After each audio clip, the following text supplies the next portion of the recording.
Hello everyone. Welcome back to our channel, Canada Immigration. We hope you're doing great. Well, in this video, we'll talk about important Canada PGWP information that international students must know. So, to get all the information, pay attention and watch the video through to the end. Please hit like and subscribe, and don't forget to push the notification bell for upcoming episodes. So, without any further delay, let's jump into the video. International students in Canada and eligible designated learning institutions, DLIs, can apply to get a post-graduation work permit, PGWP, after completing their studies. If you any query, please contact us on Instagram and Gmail. A post-graduation work permit is an open work permit that allows international graduates to work for almost any employer in Canada except for employers offering striptease, erotic dance, escort services, or erotic massages. Some international students may become ineligible for PGWP due to one reason or another, despite being initially eligible for this open work permit.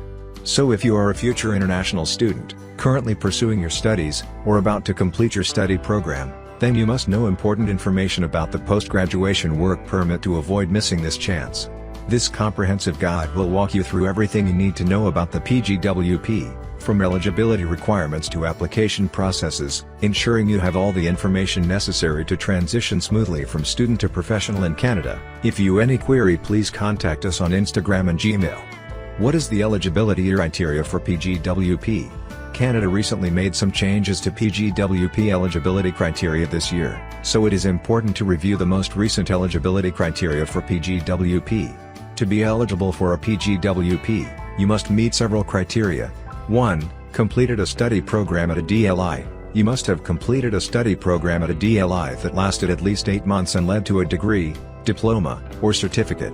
2. Full-time student status. You must have maintained full-time student status in Canada during each academic session of the programs you completed. There are exceptions if you were on approved leave or studied part-time in your final semester. If you any query, please contact us on Instagram and Gmail. 3. Valid study permit. Your study permit must have been valid at some point during the 180 days before you applied for the PGWP. If your study permit was about to expire before the completion of your study program, then you must have a study permit extension application at least under processing with IRCC to apply for PGWP. Specific program requirements. You need to meet the specific program requirements, which may include the nature and duration of your program.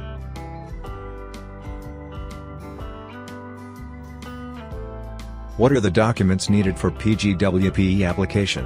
When applying for a PGWP, you will need to confirm that you attended and completed your program, including the name and length of the program. You can confirm these by submitting any of the following documents. 1. Your degree or diploma. 2. Your transcript. 3. An official letter from your school. When is the right time to apply for PGWP? You have up to 180 days after you receive your final marks to apply for a PGWP. It is crucial to ensure your study permit remains valid during this period. If your study permit expires before you receive your final marks, you have two options. 1. Apply for a visitor record to stay in Canada longer. 2. Leave Canada and apply for your PGWP. 3. Alternatively, you can apply for status restoration if your study permit expires before you apply for PGWP. If you any query, please contact us on Instagram and Gmail. If your study permit expires before you apply for PGWP, in the event that your study permit expires without being changed to visitor status, you will have 90 days to apply for a PGWP in order to restore your status as a student. International students can restore their status within 90 days of status expiry by applying for PGWP online and paying a processing fee of $255 as well as a fee of $379 for status restoration. Students cannot work until or unless IRCC approves a new study permit and work permit. You must leave Canada if you didn't apply within 90 days of status expiry. Always remember that you need a valid study permit that is not expired at the time of submitting your PGWP application to work full-time after completing your studies while awaiting a decision on your PGWP application. Effect on PGWP if students take leave from studies. International students become ineligible for PGWP if they take unauthorized leave from their study program, since it is direct violation of their study permits. However, they can take an authorized leave of up to 150 days during their studies if have a valid reason and still be eligible for PGWP. Students must have a proof that this leave was officially authorized by the Designated Learning Institution, DLI. It is important to understand that students with valid study permit cannot work on or off campus during the authorized leave period. What is considered as an authorized leave from studies? 1. As per IRCC, below are some examples of authorized leaves. 2. DLI authorizes a leave from your studies for 3. Pregnancy or medical reasons. 4. A family emergency.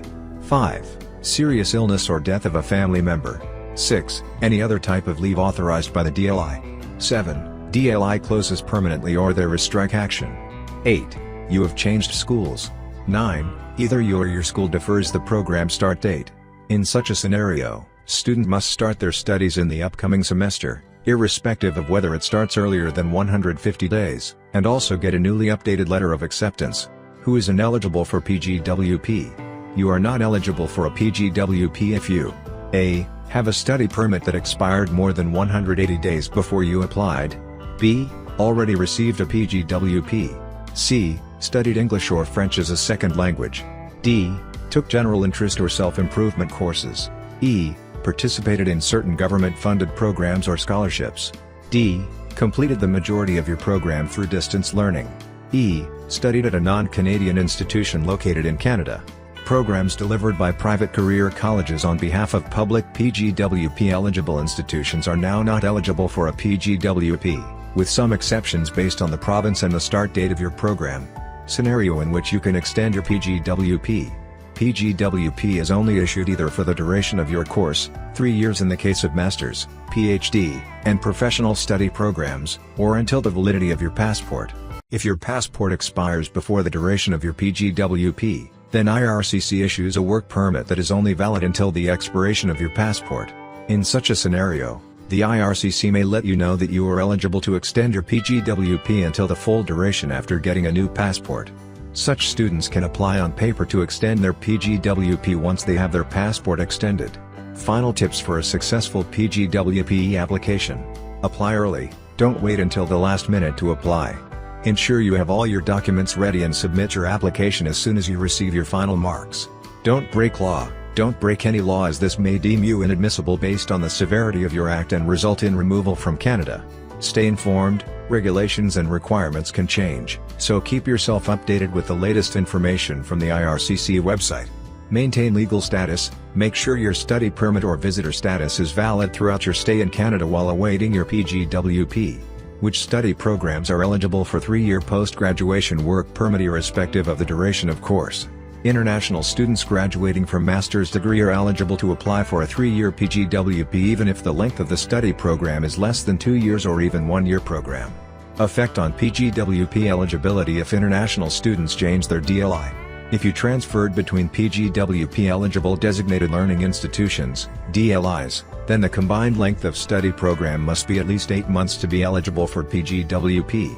If you transferred from a non-DLI to a DLI, then only the time you spent studying at the PGWP eligible DLI will be counted, and students must spend at least 8 months at the new DLI to be eligible for a PGWP. That is all for today. In this video, what are your thoughts on this? Please let us know in the comments section below. Thanks for watching the entire video.